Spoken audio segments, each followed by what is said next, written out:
আসসালামু আলাইকুম। আশা করি সবাই ভালো আছেন। আজকে আমরা ক্লাসের টপিক হচ্ছে জেলা ব্র্যান্ডিং পার্ট 3, অর্থাৎ 3 নম্বর ক্লাস আমরা করব জেলা ব্র্যান্ডিং সিরিজের। আশা করি যারা প্রথম দেখছেন এই ভিডিওটা, যারা জেলা ব্র্যান্ডিংয়ের প্রথম ক্লাস এবং দ্বিতীয় ক্লাস করেননি, তারা আমাদের প্লেলিস্টে যে জেলা ব্র্যান্ডিং বিসিএস ভাইবা প্রস্তুতি এই নামে হচ্ছে আমাদের প্লেলিস্ট আছে। তো ভাইবা প্রস্তুতি যারা নিচ্ছেন তাদের জন্য জেলা ব্র্যান্ডিং হলেও জেলা ব্র্যান্ডিং কিন্তু যে কোনো চাকরি পরীক্ষার প্রিলি, রিটেন, ভাইবা তিনটা ক্ষেত্রেই কিন্তু চলে আসতে পারে। কারণ প্রিলিতে চলে আসে যে কোন জেলায় কি আছে। তো বিভিন্ন মানে দেশের বিভিন্ন জায়গার বৈশিষ্ট্যগুলো আমাদের কিন্তু প্রিলিতে সিলেবাসেই কিন্তু সরাসরি দেওয়া আছে। বিশিষ্ট ব্যক্তিবর্গ, জাতীয় অর্জন, ঐতিহাসিক দর্শনীয় স্থান, তো এগুলো কিন্তু প্রিলি যে সিলেবাস আছে বিসিএসের সরাসরি দেওয়া আছে। এই জন্য শুধু ভাইবার জন্যই না, বরং যারা প্রিলি দিবেন এবং যারা লিখিত পরীক্ষা যে কোনো শর্ট নোটসের জন্য কিন্তু ইম্পর্ট্যান্ট হচ্ছে এই জেলা ব্র্যান্ডিংটা। আর প্রথম ক্লাস যারা মিস করেছেন, প্রথম ক্লাসে কিন্তু আমি জেলা ব্র্যান্ডিংয়ের গুরুত্ব এবং জেলা ব্র্যান্ডিং কেন, উদ্দেশ্যটা কি জেলা ব্র্যান্ডিংয়ের, এবং সাস্টেনেবল ডেভেলপমেন্ট গোলসের সাথে কিভাবে এটা অ্যালাইন্ড, জেলা ব্র্যান্ডিংয়ের যে উদ্দেশ্যটা সব আমি বর্ণনা করেছি। তো প্রথম ক্লাসটা দেখে নেবেন। আর দেরি না করে আমরা ক্লাসে চলে যাই। আজকে ক্লাসে আমরা 3টা জেলা দেখব, কুষ্টিয়া, শেরপুর এবং হবিগঞ্জ। তো চলুন আর দেরি না করে লেটস স্টার্ট, ক্লাস চলে যাই। চলুন আমরা প্রথম জেলাটা দেখে নেই। প্রথম জেলাটা হচ্ছে আজকে আমাদের কুষ্টিয়া। মানুষ ভজলে সোনার মানুষ হবি, সাংস্কৃতিক জনপদ কুষ্টিয়া। তাহলে স্লোগানটা আমরা দেখতে পাচ্ছি যে মানুষ ভজলে সোনার মানুষ হবি, সাংস্কৃতিক জনপদ কুষ্টিয়া। খুবই সুন্দর একটা স্লোগান এবং এটা মনে রাখাটাও খুবই ইজি। তো এটা বারবার আওড়ায় মনে রাখবেন, ঠিক আছে? আচ্ছা, তাহলে পটভূমিটা আমরা একটু দেখি যে কুষ্টিয়ার পটভূমিটা কি। কুষ্টিয়া জেলা বাংলাদেশের দক্ষিণ পশ্চিমাঞ্চলের খুলনা বিভাগের একটি প্রশাসনিক অঞ্চল। কুষ্টিয়া পৌরসভা বাংলাদেশের দ্বিতীয় বৃহত্তম পৌরসভা ও দেশের 13তম বৃহত্তম শহর। সাহিত্য ও সংস্কৃতির রাজধানী হিসেবে পরিচিত কুষ্টিয়া জেলা বিশ্বকবি রবীন্দ্রনাথ ঠাকুরের স্মৃতি বিজড়িত। এটা আমরা সবাই জানি, তাই না, যে কুষ্টিয়া জেলা কিন্তু বিশ্বকবি রবীন্দ্রনাথ ঠাকুরের স্মৃতি বিজড়িত একটি স্থান। এই কুষ্টিয়া শিল্প, সাহিত্য ও সংস্কৃতিতে বাংলাদেশকে করেছে সমৃদ্ধ। কুষ্টিয়া জেলাকে বাংলাদেশের সাংস্কৃতিক রাজধানী বলা হয়। তাহলে একটা এমসিকিউ কিন্তু চলে আসতে পারে যে বাংলাদেশের সাংস্কৃতিক রাজধানী কোনটি? তাহলে হবে হচ্ছে কুষ্টিয়া জেলা। বাংলাদেশের সাংস্কৃতিক রাজধানী হচ্ছে কুষ্টিয়া জেলা। এছাড়াও বিষাদ সিন্ধুর রচয়িতা মীর মোশাররফ হোসেন এবং বাউল সম্রাট লালনের তীর্থভূমি এ জনপদে জন্মগ্রহণকারী বিশিষ্ট কবি দাদ আলী, লেখিকা মাহমুদা খাতুন সিদ্দিকা, এই পদ্মা, এই মেঘনা গানের রচয়িতা আবু জাফর, কুষ্টিয়ার সাহিত্য ও সংস্কৃতির প্রতিষ্ঠাতা কাঙাল হরিনাথ, নীল বিদ্রোহের নেত্রী প্যারা সুন্দরী, স্বদেশী আন্দোলনের নেতা বাঘা যতীন, প্রকৌশলী কামরুল ইসলাম সিদ্দিকী, সঙ্গীত শিল্পী মোহাম্মদ আব্দুল জব্বার, ফরিদা পারভিন সহ অসংখ্য গুণীজনের পীঠস্থান কুষ্টিয়াকে সমৃদ্ধ করেছে। তাহলে আমরা দেখতে পেলাম যে কত অসংখ্য গুণীজনের হচ্ছে এই শেকড় হচ্ছে কুষ্টিয়া জেলা। জেলা হিসেবে অভ্যুদয় 1725 সালে কুষ্টিয়া নাটোর জমিদারির অধীনে ছিল এবং এর পরিচিতি আসে কান্ডানগর পরগনার রাজশাহী ফৌজদারির সিভিল প্রশাসনের অন্তর্ভুক্তিতে। পরে ব্রিটিশ ইস্ট ইন্ডিয়া কোম্পানি 1776 সালে কুষ্টিয়াকে যশোর জেলার অন্তর্ভুক্ত করে। তাহলে এটা আগে কি যশোর জেলার কিন্তু অন্তর্ভুক্ত ছিল আগে কুষ্টিয়া, কিন্তু 1828 সালে এটি পাবনা জেলার অন্তর্ভুক্ত হয়। তাহলে তারপরে আবার পাবনা জেলার অন্তর্ভুক্ত হয়ে যায় কুষ্টিয়া। 1861 সালে নীল বিদ্রোহের কারণে কুষ্টিয়া মহকুমা প্রতিষ্ঠা করা হয় এবং 1871 সালে কুমারখালী ও খোকসা থানা নিয়ে কুষ্টিয়া মহকুমা নদিয়ার অন্তর্গত হয়। ভারত উপমহাদেশ বিভক্তির পূর্বে কুষ্টিয়া নদিয়া জেলার আওতায় একটি মহকুমা ছিল। 1947 সালে কুষ্টিয়া জেলার অভ্যুদয় ঘটে। তখন কুষ্টিয়া জেলা 3টি মহকুমা নিয়ে গঠিত ছিল। এগুলো কুষ্টিয়া, চুয়াডাঙ্গা এবং মেহেরপুর। তাহলে কুষ্টিয়া, চুয়াডাঙ্গা এবং মেহেরপুর জেলা নিয়ে কিন্তু কুষ্টিয়া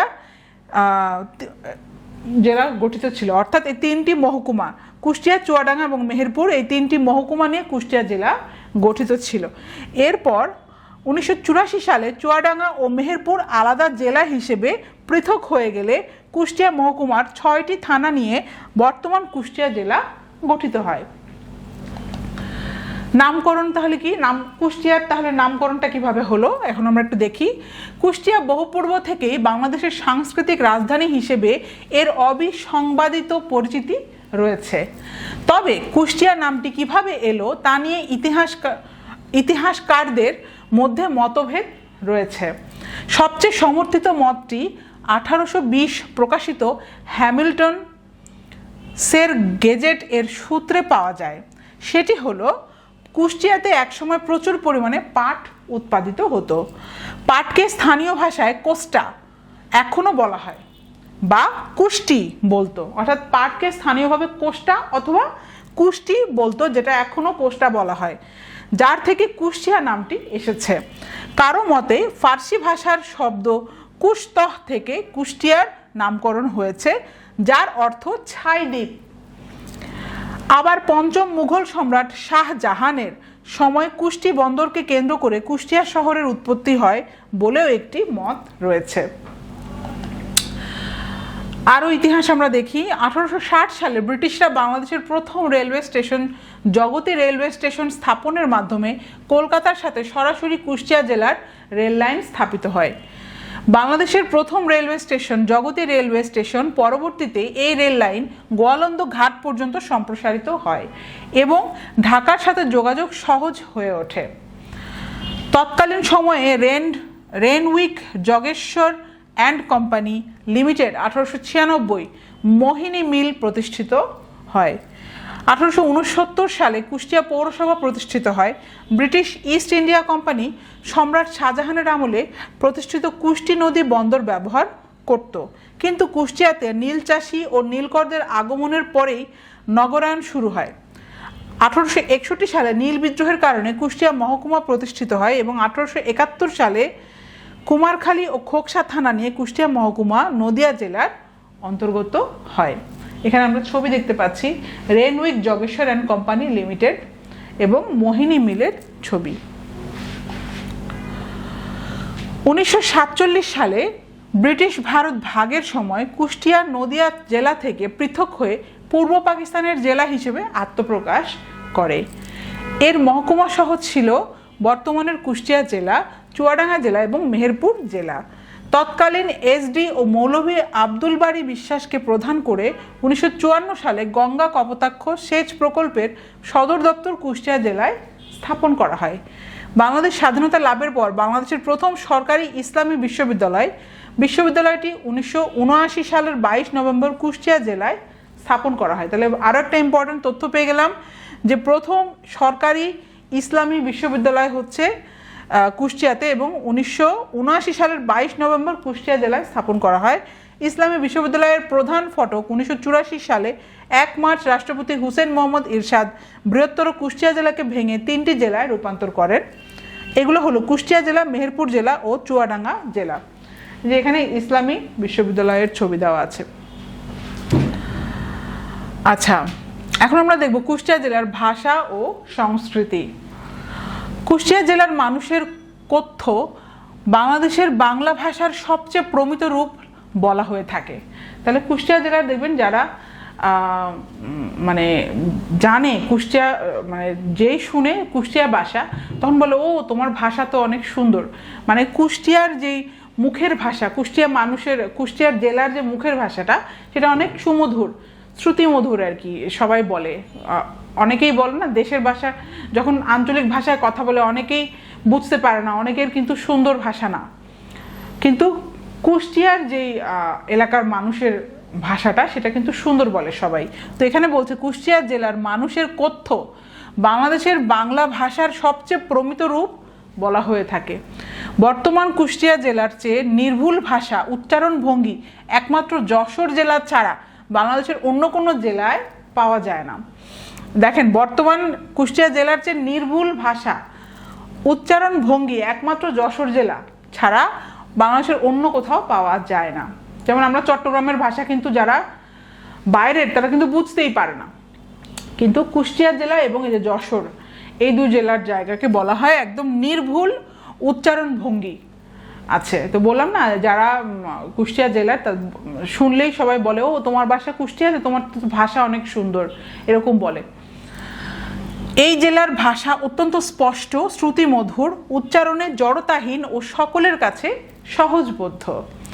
বাংলাদেশের সবচেয়ে শুদ্ধ এই ভাষায় রবীন্দ্রনাথ ঠাকুরের কবিতা, লালন গীতি, সঙ্গীত, পালা গান, জারি গান, মেলা, বাউল গান, পাঁচালী যাত্রা, কৃষকের মেঠো গান ইত্যাদি রচিত হয়েছে। এটি শুদ্ধ বাংলা ভাষা হওয়ায় কুষ্টিয়ার আঞ্চলিক ভাষা ও প্রমিত ভাষার মধ্যে তেমন পার্থক্য নেই। কুষ্টিয়া অঞ্চলের বাউল সম্রাট লালন শাহ এর আধ্যাত্মিক চেতনা সমৃদ্ধ গান দেশের সীমানা ছাড়িয়ে আন্তর্জাতিক পরিমণ্ডলে খ্যাতি লাভ করেছে। এখানে দেখেন, কুষ্টিয়ার হচ্ছে ব্র্যান্ডিংয়ের লোগো, মানুষ ভজলে সোনার মানুষ হবি, love humanity, be a golden man.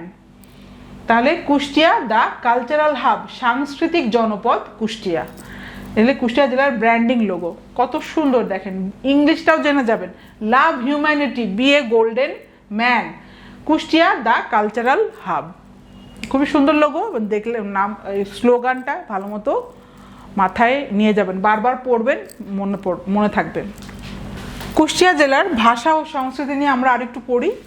কুষ্টিয়ার শিল্পী পরিবারের তীর্থস্থান জেলা শিল্পকলা একাডেমি, শিশু একাডেমি ও বিভিন্ন সাংস্কৃতিক সংগঠন কুষ্টিয়ার শিল্প, সাহিত্য, সংস্কৃতিকে গতিশীল রাখতে নিরলস কর্মযজ্ঞ চালিয়ে যাচ্ছে।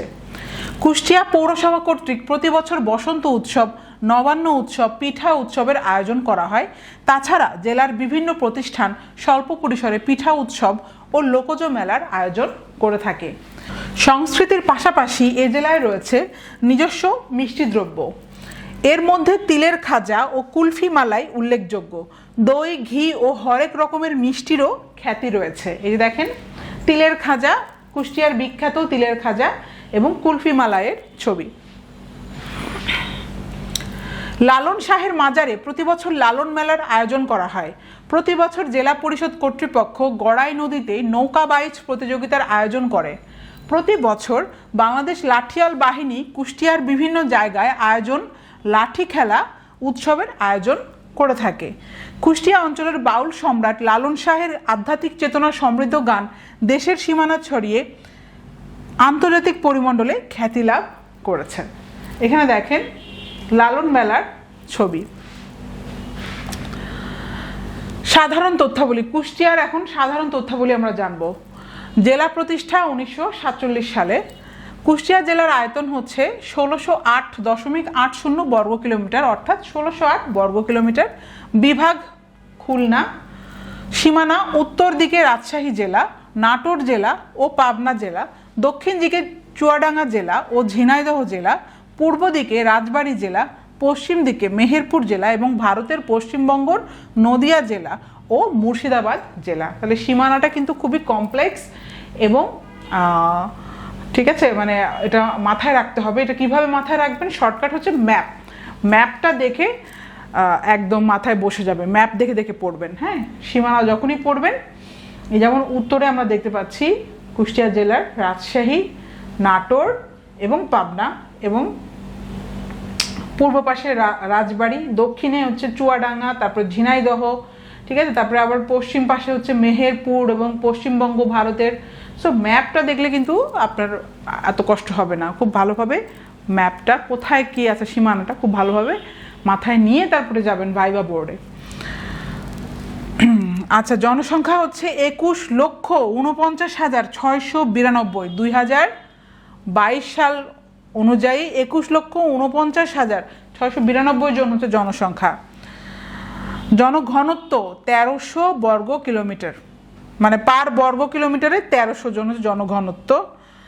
আর 97.23% মুসলমান, 2.73% হিন্দু, 0.01% খ্রিস্টান এবং 0.03% অন্যান্য। সাক্ষরতার হার 68.88%। কুষ্টিয়া জেলার যশোর শিক্ষা বোর্ডের অধীনে। তাহলে কুষ্টিয়া জেলার যে শিক্ষা বোর্ড হচ্ছে যশোর শিক্ষা বোর্ডের অধীনে। প্রশাসনিক কাঠামো, কুষ্টিয়ার প্রশাসনিক কাঠামো তাহলে আমরা একটু দেখে নিই। কুষ্টিয়া জেলা হচ্ছে 6টি উপজেলা, 7টি থানা, 5টি পৌরসভা, 67টি ইউনিয়ন পরিষদ, 710টি মৌজা ও 979টি গ্রামে বিভক্ত। প্রধান নদ নদী পদ্মা নদী, মাথাভাঙা নদী, হিসনা ঝাঞ্জা নদী, কুমার নদ, কালীগঙ্গা নদী, গড়াই নদী। কৃষি বাংলাদেশের অন্যান্য অঞ্চলের মতো কুষ্টিয়াতেও প্রধানত ধান, পাট, ভুট্টা, আখ, ডাল, তৈলবীজ ইত্যাদি চাষ করা হয়। তবে জেলাটিতে তামাক ও পানের চাষ উল্লেখযোগ্য।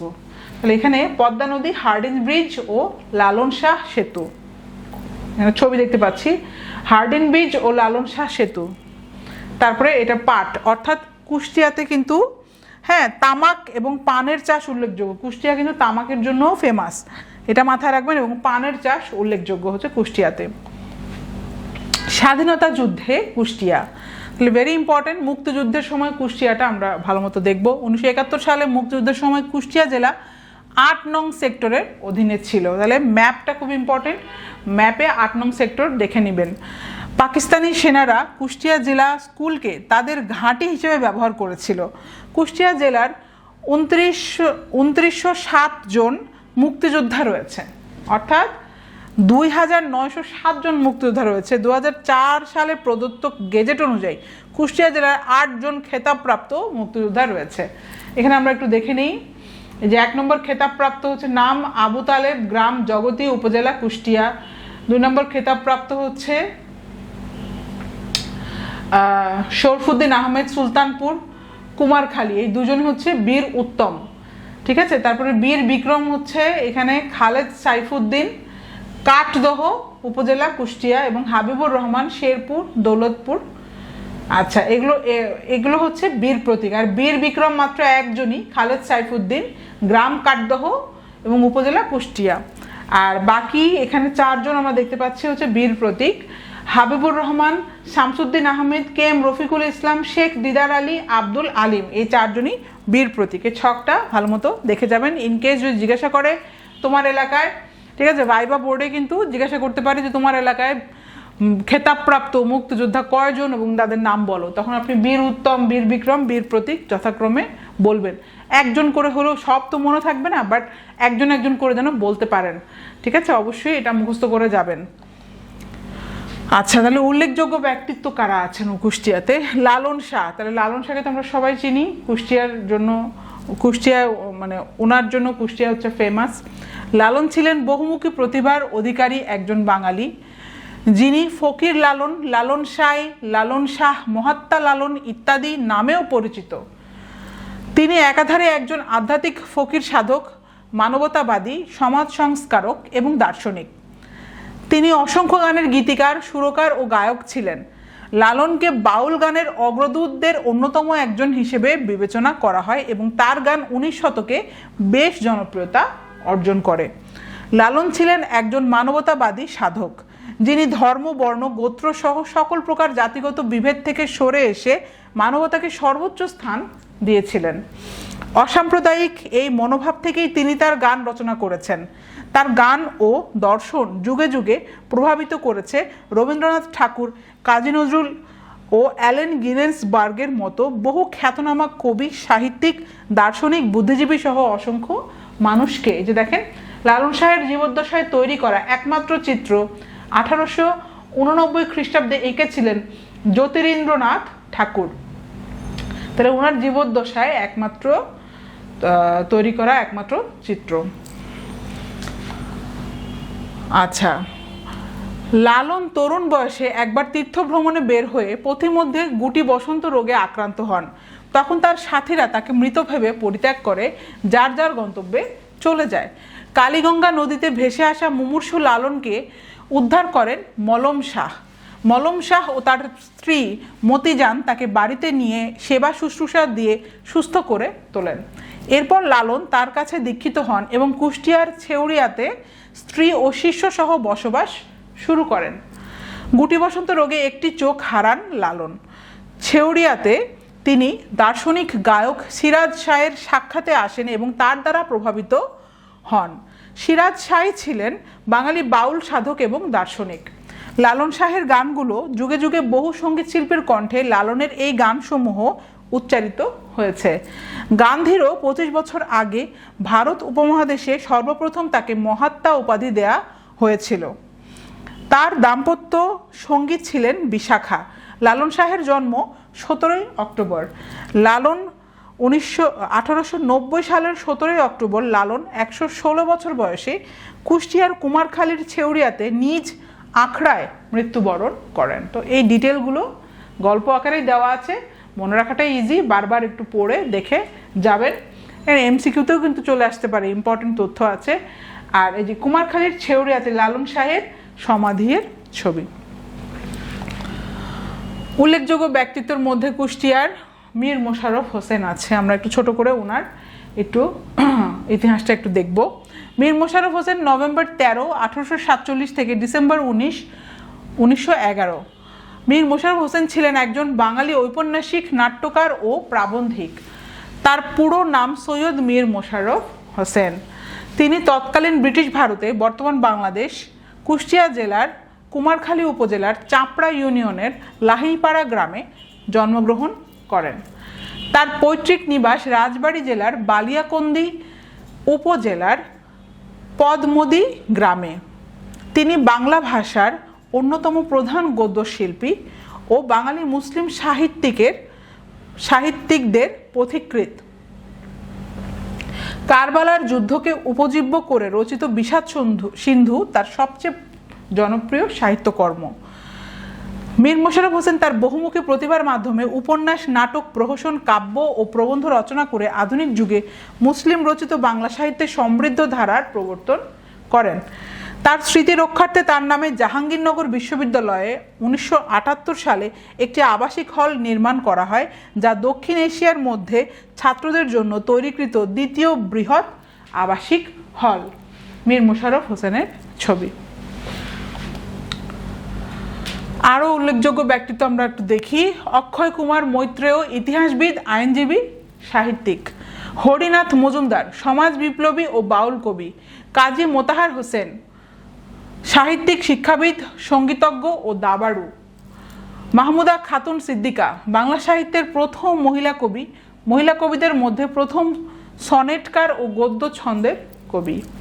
বাঘা যতীন, অগ্নি যুগের প্রখ্যাত স্বদেশী নেতা ও সশস্ত্র সংগ্রামী। ডক্টর রাধা বিনোদ পাল, আইনজীবী, আইন সম্পর্কিত গ্রন্থের রচয়িতা ও দ্বিতীয় বিশ্বযুদ্ধের সময় আন্তর্জাতিক সামরিক আদালতের বিচারক। শাহ আজিজুর রহমান, রাজনীতিবিদ ও বাংলাদেশের সাবেক প্রধানমন্ত্রী।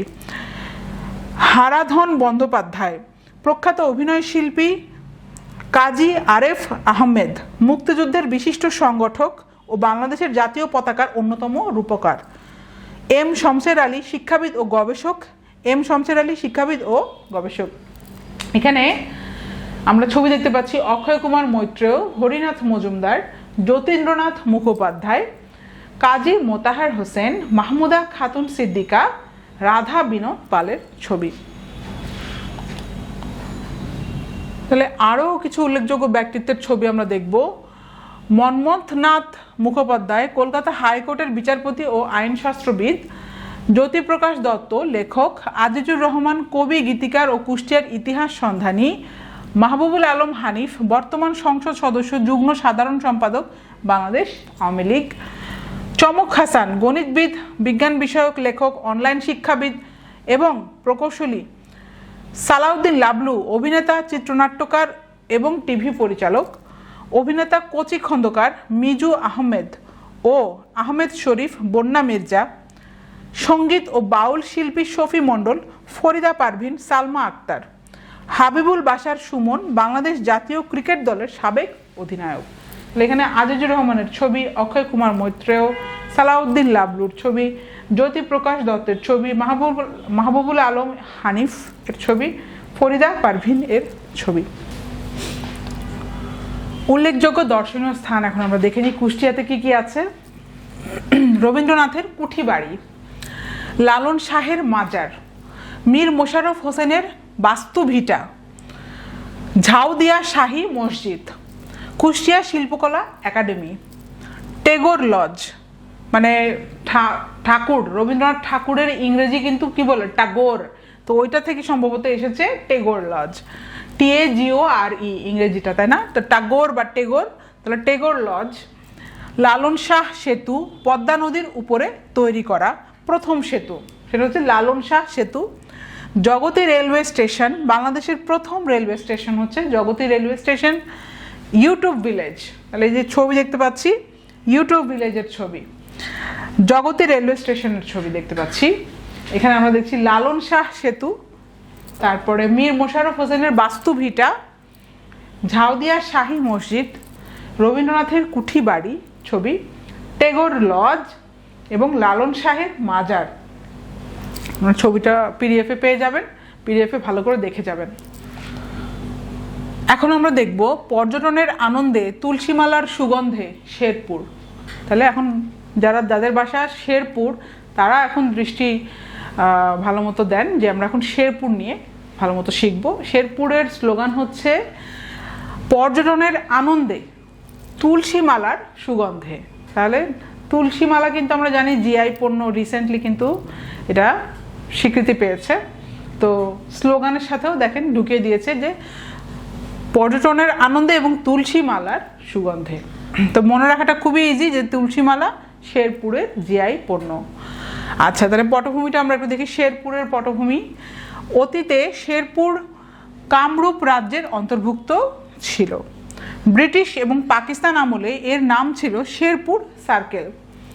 জমিদারি আমলে 1869 সালে শেরপুর পৌরসভা স্থাপিত হয়। বাংলাদেশ স্বাধীন হওয়ার পর তৎকালীন রাষ্ট্রপতি জাতির জনক বঙ্গবন্ধু শেখ মুজিবুর রহমান শেরপুরকে 61তম জেলা ঘোষণা করেন, কিন্তু রাজনৈতিক পট পরিবর্তনে এই সিদ্ধান্ত স্থগিত হয়ে যায়।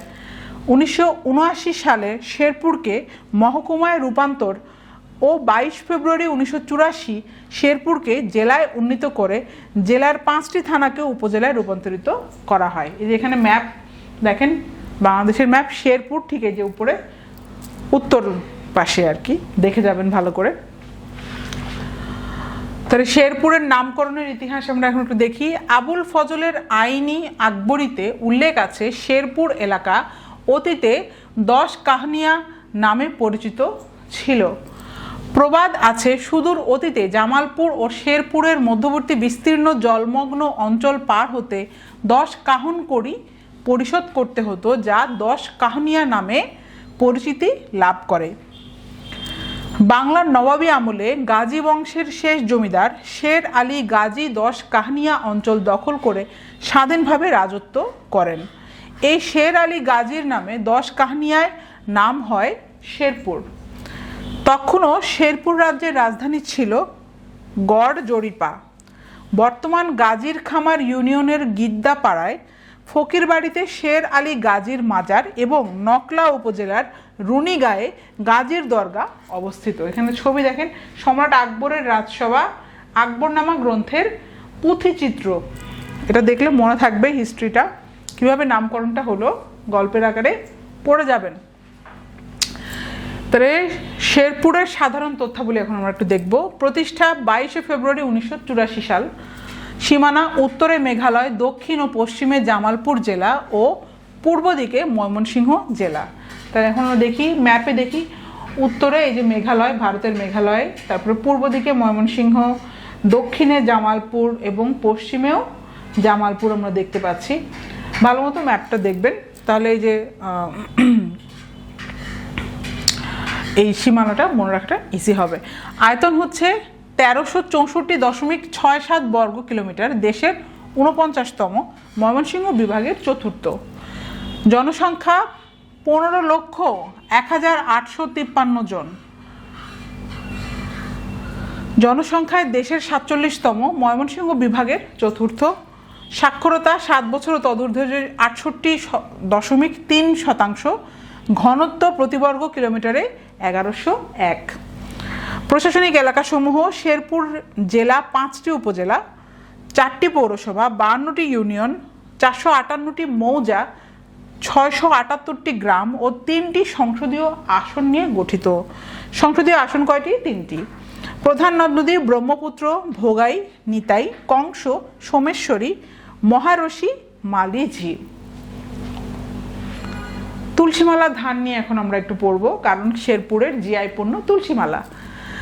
শেরপুর জেলার অন্যতম ঐতিহ্য তুলসীমালা সুগন্ধি চাল। 11 এপ্রিল 2018 জেলা প্রশাসনের আবেদন ক্রমে শিল্প মন্ত্রণালয় তুলসীমালা ধানকে ভৌগোলিক নির্দেশক বা জিআই পণ্য হিসেবে স্বীকৃতি দেয়। এরপর দেশের 14তম জিআই পণ্য হিসেবে 12 জুন 2023 সনদ ইস্যু করা হয়। তার মানে দেখেন, এই যে দেশের 14তম জিআই পণ্য হিসেবে 12 জুন 2023 সনদ ইস্যু করা হয়, তাহলে খুবই রিসেন্ট 2023-এর। এবং আমার জিআই প্রোডাক্টের যে বিশাল বড় ভিডিও আছে, যারা যারা মিস করেছেন তারা কিন্তু জিআই পণ্যের ভিডিওটা দেখে নেবেন, আমি এখানে লিংক দিয়ে দিব, সেখানে বর্ণনা করেছি। ঠিক আছে, আপনাদের ভাইভাতে কিন্তু ওটাও কিন্তু ভাইভারই ক্লাস, তো ভাইভাতে কাজে লাগবে। জিআই পণ্যের জন্য সেপারেট ভিডিও আছে। আচ্ছা, তাহলে তুলসীমালা ধান আমন মৌসুমে উৎপাদিত হয়ে থাকে। উচ্চ গুণসম্পন্ন তুলসীমালা চাল অ্যান্টিঅক্সিডেন্ট, প্রয়োজনীয় ভিটামিন ও খনিজ সমৃদ্ধ। এখানে দেখেন শেরপুর জেলার ব্র্যান্ডিংয়ের যে লোগোটা, এখানে লোগো আছে, আর এখানে তুলসীমালা ধানের ছবি দেওয়া আছে। আচ্ছা, উল্লেখযোগ্য কিছু স্থান, তাহলে শেরপুরের উল্লেখযোগ্য কিছু স্থান এখন আমরা একটু দেখি। গজনী অবকাশ কেন্দ্র। গজনী অবকাশ কেন্দ্র বাংলাদেশের শেরপুর জেলা শহরের ঝিনাই গাতিতে গাঢ় পাহাড়ের পাদদেশে অবস্থিত। গজনী অবকাশ কেন্দ্রটি প্রায় 90 একর এলাকা জুড়ে বিস্তৃত। শেরপুর জেলা প্রশাসনের উদ্যোগে 1993 সালে এটি নির্মিত হয়। এটি বৃহত্তর ময়মনসিংহ ও উত্তরাঞ্চলের অন্যতম প্রধান এবং আকর্ষণীয় পর্যটন কেন্দ্র হিসেবে বিবেচিত হয়। Madhutila eco park. Madhutila eco park বাংলাদেশের শেরপুর জেলার নলিতাবাড়ী উপজেলার সীমান্তবর্তী এলাকায় অবস্থিত অন্যতম একটি পরিবেশ উদ্যান। 1999 সালে এ বনকে পরিবেশ উদ্যান বা ইকো পার্ক ঘোষণা দেওয়া হয়। এ পার্কের আয়তন 383 একর। সদর: অর্কিড কলাবাগান, গাজীর খামার, মাজার শরীফ। নকলাতে আছে গাজীর দরগা, মায়াকুঞ্জ। নলিতাবাড়িতে আছে Madhutila eco park, rubber dam, Bangabandhu park, Nakugaon স্থলবন্দর। ঝিনাইগাতিতে আছে গজনী অবকাশ পর্যটন কেন্দ্র, গাঢ় পাহাড় ও রাবার বাগান। শ্রীবরদীতে আছে গড়জরিপা, বারদুয়ারি মসজিদ, রাজা পাহাড়, 3.25 আনি জমিদার বাড়ি। তাহলে এখানে গজনী অবকাশ কেন্দ্রের ছবি, মধুটিলা ইকো পার্কের ছবি দেওয়া আছে, 3.25 আনি জমিদার বাড়ির ছবি দেওয়া আছে। পিডিএফে কিন্তু ভালো মতো দেখে যাবেন, এবং যাদের বাসা শেরপুরে তারা অবশ্যই ভিজিট করে আসবেন, নিজে যেয়ে দেখে আসবেন, আরও ভালো এক্সপিরিয়েন্স, এবং বলতে পারবেন ডিটেইলে। যদি জিজ্ঞাসা করে তখন বলতে পারবেন, এই জন্য নিজে যেয়ে দেখে আসাটা বেটার। শেরপুরের উল্লেখযোগ্য ব্যক্তিত্ব: মোতাসিম বিল্লাহ খুররম, বীর বিক্রম। ডাক্তার নাদেরুজ্জামান খান, মুক্তিযুদ্ধের সংগঠক ও মুক্তিযোদ্ধা। বদরুল আলম, বীর মুক্তিযোদ্ধা। শ্যামলী নাসরিন চৌধুরী, সাহিত্যিক, শিক্ষাবিদ। আবদুল্লাহ আল মামুন, বীর প্রতীক। খন্দকার আব্দুল হামিদ, প্রখ্যাত সাংবাদিক ও রাজনীতিবিদ। করম শাহ, ব্রিটিশ কোম্পানি বিরোধী আন্দোলন। টিপু শাহ, ব্রিটিশ কোম্পানি বিরোধী আন্দোলন। গোপাল দাস চৌধুরী, গবেষণা গ্রন্থের লেখক। মতিয়া চৌধুরী, নারী রাজনীতিবিদ। এখানে মোতাসিম বিল্লাহ খুররমের ছবি, ডক্টর নাদেরুজ্জামান খান এর ছবি দেখেন, এখানে শ্যামলী নাসরিন চৌধুরীর ছবি দেওয়া আছে, এবং মতিয়া চৌধুরী আমরা সবাই চিনি। আচ্ছা, আরও কিছু উল্লেখযোগ্য ব্যক্তিত্ব শেরপুরের: জহুরুল হক মুন্সি, বীর প্রতীক। খন্দকার মোহাম্মদ বীর বিক্রম। মঞ্জুরুল আহসান বুলবুল, সাংবাদিক, নেতা। বজলুর রহমান, সাংবাদিক। মোহাম্মদ গোলাম রহমান, একজন শিক্ষাবিদ। ওয়াকারুজ্জামান সেনা সদর দপ্তরের সাবেক সামরিক সচিব, সৌমিত্র শেখর দে শিক্ষাবিদ, সাইফুল্লাহ মাহমুদ দুলাল বাংলা একাডেমি সাহিত্য পুরস্কার প্রাপ্ত, নাদেরুজ্জামান খান বীর মুক্তিযোদ্ধা গণপরিষদ সদস্য, নিগার সুলতানা জ্যোতি নারী ক্রিকেটার। তাহলে এখানে আমরা ছবি দেখতে পাচ্ছি জহুরুল হক মুন্সির ছবি, মঞ্জুরুল আহসান বুলবুলের ছবি, মোহাম্মদ গোলাম রহমানের ছবি এবং দেখেন আমাদের সবার পরিচিত এবং সম্মানীয় ব্যক্তি সৌমিত্র শেখর দে। এই সৌমিত্র শেখর স্যারের কিন্তু আমরা সবাই বই পড়ি, বাংলা সাহিত্যে যে জিজ্ঞাসা বইটা আছে, তাই না? তাহলে বোঝা গেল যে সৌমিত্র শেখর স্যার কিন্তু শেরপুরের। আচ্ছা, মুক্তিযুদ্ধে শেরপুর, তাহলে সেক্টর নম্বর 11। তাহলে এই যে ম্যাপ দেখতে পাচ্ছেন এখানে সেক্টর সব দেওয়া আছে, 11 নম্বর সেক্টরে হচ্ছে শেরপুর পড়ে। হানাদার বা শত্রুমুক্ত দিবস 4 December Jhenaigati, 6 December Sribardi, 7 December Nalitabari ও শেরপুর সদর, 9 ডিসেম্বর নকলা। এখন আমরা দেখব পাহাড় টিলা হাওরের জেলা হবিগঞ্জ। তাহলে হবিগঞ্জের যারা আছেন দেশের বাসা তাদের জন্য এখন খুবই ইম্পর্টেন্ট। এখন আমরা হবিগঞ্জের যাবতীয় জিনিস শিখব, যাবতীয় জেলা ব্র্যান্ডিংয়ের। শুরুতেই দেখেন পাহাড় টিলা হাওরের জেলা হবিগঞ্জ। তাহলে স্লোগানটা কি? পাহাড় টিলা হাওরের জেলা হবিগঞ্জ। পটভূমিটা দেখি এখন হবিগঞ্জের পটভূমি। ইংরেজ শাসনামলে 1867 সালে হবিগঞ্জকে মহকুমা ঘোষণা করা হয় এবং 1878 সালে হবিগঞ্জ মহকুমা গঠন করা হয়। আসাম প্রাদেশিক সরকারের 273 নং নোটিফিকেশনের মাধ্যমে 7 এপ্রিল 1893 হবিগঞ্জ থানা গঠিত হয়। পরবর্তীতে 1960 সালে সার্কেল অফিসার উন্নয়ন এর অফিস স্থাপিত হয় এবং সর্বশেষ 1 মার্চ 1984 সালে জেলায় উন্নীত হয়। এই যে ম্যাপ দেখতে পাচ্ছেন, ম্যাপে হচ্ছে হবিগঞ্জ কোথায়, এই যে দেখেন একদম পূর্ব পাশে হবিগঞ্জ। ম্যাপটা ভালো মতো দেখে যাবেন। নামকরণ, হবিগঞ্জ জেলার নামকরণের ইতিহাসটা আমরা একটু দেখি। সুফি সাধক হজরত শাহজালাল রহমতুল্লাহ এর অনুসারী সৈয়দ নাসিরউদ্দিন রহমতুল্লাহ এর পুণ্য স্মৃতি বিজড়িত খোয়াই, করাঙ্গি, সুতাং, বিজনা, রত্না প্রভৃতি নদী বিধৌত হবিগঞ্জ একটি ঐতিহাসিক জনপদ। ঐতিহাসিক সুলতান হাবেলির প্রতিষ্ঠাতা সৈয়দ সুলতানের অধস্তন পুরুষ সৈয়দ হেদায়েতুল্লাহর পুত্র সৈয়দ হবিবুল্লাহ খোয়াই নদীর তীরে একটি গঞ্জ বা বাজার প্রতিষ্ঠা করেন। তার নামানুসারে হবিবগঞ্জ থেকে কালক্রমে তা হবিগঞ্জ নামে পরিণত হয়। তাহলে আগে ছিল হবিবগঞ্জ, তাহলে তার নাম ছিল হবিব, সৈয়দ হবিব উল্লাহ। তাহলে হবিবগঞ্জ থেকে কালক্রমে তা পরিবর্তিত হতে হতে হবিগঞ্জে পরিণত হয়। যেখানে সুলতান হাবেলির ছবি দেওয়া আছে। তাহলে হবিগঞ্জের সাধারণ তথ্যাবলী: প্রতিষ্ঠা 1 মার্চ 1984, সীমানা উত্তরে সুনামগঞ্জ ও সিলেট, পূর্বে মৌলভীবাজার, দক্ষিণে ভারতের ত্রিপুরা রাজ্য ও পশ্চিমে কিশোরগঞ্জ ও ব্রাহ্মণবাড়িয়া জেলায়। যে ম্যাপটা দেখলে ক্লিয়ার হয়ে যাবে। পূর্বে এই যে সুনামগঞ্জ, উত্তরে সুনামগঞ্জ, পূর্বে মৌলভীবাজার, পশ্চিমে কিশোরগঞ্জ এবং দক্ষিণে ভারতের ত্রিপুরা। ম্যাপটা দেখলে খুবই সীমানাটা খুবই ক্লিয়ার হয়ে যাবে। আয়তন হচ্ছে 2660.5959 বর্গ কিলোমিটার, সূত্র বিবিএস। তাহলে 2636 হচ্ছে বর্গ কিলোমিটার আয়তন। আয়তনে দেশের 23তম, সিলেট বিভাগের চতুর্থ। জনসংখ্যা 23,58,886 জন। জনসংখ্যায় দেশের 61তম, সিলেট বিভাগের তৃতীয়।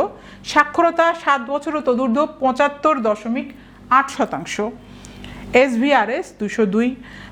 ঘনত্ব প্রতি বর্গ কিলোমিটারে 895 জন। প্রশাসনিক কাঠামো, হবিগঞ্জের প্রশাসনিক কাঠামো তাহলে আমরা একটু দেখি। উপজেলা 9টি: হবিগঞ্জ সদর, লাখাই, মাধবপুর, চুনারুঘাট, বাহুবল, নবীগঞ্জ, বানিয়াচং, আজমেরীগঞ্জ ও শায়েস্তাগঞ্জ।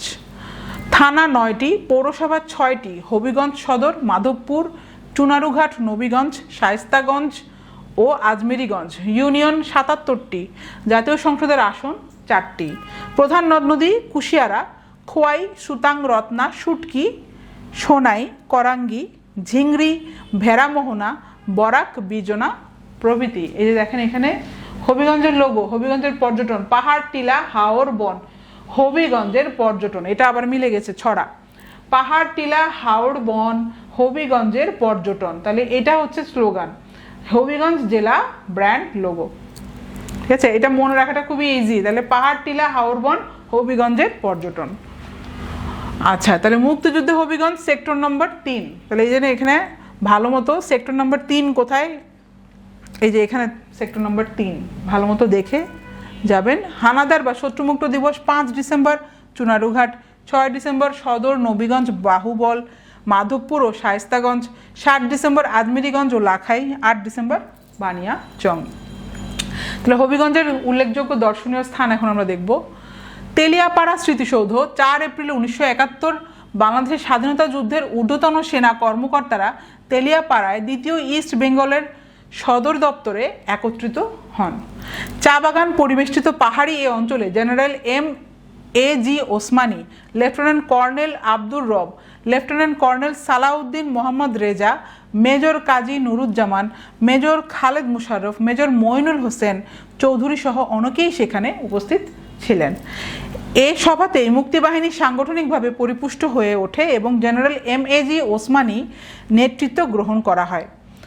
বাংলাদেশের স্বাধীনতা যুদ্ধের প্রথম বৈঠককে স্মরণ করে এবং মুক্তিযোদ্ধাদের স্মৃতি উদ্দেশ্যে এখানে তেলিয়াপাড়া স্মৃতিসৌধ নির্মাণ করা হয়। এই যে দেখেন তেলিয়াপাড়া স্মৃতিসৌধ নির্মাণ করা হয় কারণ এখানে মুক্তিযুদ্ধের প্রথম, বাংলাদেশের স্বাধীনতা যুদ্ধের প্রথম বৈঠককে স্মরণ করা হয়। এখানে প্রথম বৈঠকটা হয় এবং মুক্তিযোদ্ধাদের স্মৃতির উদ্দেশ্যে এখানে এই স্মৃতিসৌধ নির্মাণ করা হয়।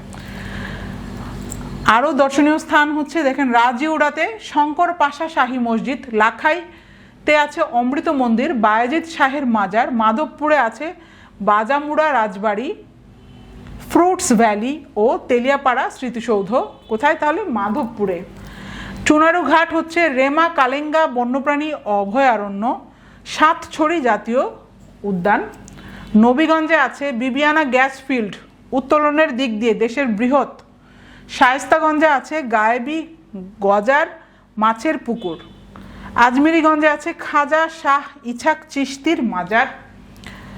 বাহুবলে আছে আলিয়া খাসিয়া পুঞ্জি, রশিদপুর গ্যাস ফিল্ড ও রূপাইছড়া রাবার বাগান। বানিয়াচংয়ে আছে মাকালকান্দি স্মৃতিসৌধ, শ্যামবাউল গোস্বামীর বা বিথাঙ্গল বড় আখড়া। এখানে আমরা ছবি দেখতে পাচ্ছি রেমা কালেঙ্গা বন্যপ্রাণী অভয়ারণ্যের ছবি, শঙ্কর পাশা শাহী মসজিদের ছবি, এখানে দেখেন বিথাঙ্গল বড় আখড়া এর ছবি, সাতছড়ি জাতীয় উদ্যানের ছবি। এখানে যাদের বাসা হবিগঞ্জে তারা এগুলো ভিজিট করে আসতে পারলে, মানে সরাসরি যেয়ে দেখে আসতে পারলে আরও ভালো, কারণ আপনাকে ভেতর থেকে প্রশ্ন করতে পারে। উল্লেখযোগ্য ব্যক্তিত্ব এখন আমরা দেখি হবিগঞ্জের। শাহ মোহাম্মদ কিবরিয়া অর্থমন্ত্রী, সৈয়দ মুস্তফা আলী কথা সাহিত্যিক, মেজর জেনারেল MA রব মুক্তিযুদ্ধের চিফ অফ স্টাফ। তাহলে মেজর জেনারেল MA রব মুক্তিযুদ্ধের chief of staff. Major Abdul Wahed Chowdhury প্রথম ইস্ট বেঙ্গল রেজিমেন্টের প্রশিক্ষণ কোম্পানির অধিনায়ক। মাহবুবুর রব সাদি সাব সেক্টর কমান্ডার, সাবেক সংসদ সদস্য। জগৎ জ্যোতি দাস বীর বিক্রম ও মুক্তিযুদ্ধের দাস বাহিনীর প্রধান। মানিক চৌধুরী রাজনীতিবিদ ও মুক্তিযোদ্ধা। মোহাম্মদ ফরাস উদ্দিন ও শেগুফতা বত চৌধুরী বাংলাদেশ ব্যাংকের সাবেক গভর্নর। এখানে দেখেন শাহ মোহাম্মদ কিবরিয়া ছবি, সৈয়দ মুস্তফা আলী, জগৎ জ্যোতি দাস, মেজর আব্দুল ওয়াহেদ চৌধুরীর ছবি, মাহবুবুর রব সাদি এবং Mohammad Abdur Rab. So that's it for today's class. আশা করি ভালো লেগেছে। আপনাদের যারা ভাইভা ক্যান্ডিডেট তাদের কাজে লাগবে এবং প্রিলি রিটেন তিন জায়গাতেই কাজে লাগবে, এবং যারা এখন ভাইভা দিচ্ছেন তাদের অবশ্যই এটা কাজে লাগবে। তো যারা যারা ভাইভা দিচ্ছেন তাদের জন্য শুভকামনা রইল। জেলা ব্র্যান্ডিং আপনার কোনো আর সমস্যা থাকার কথা না। সো নেক্সট ক্লাসের আমন্ত্রণ জানিয়ে আজকের জন্য শেষ করছি। সবাই ভালো থাকবেন। আসসালামু আলাইকুম।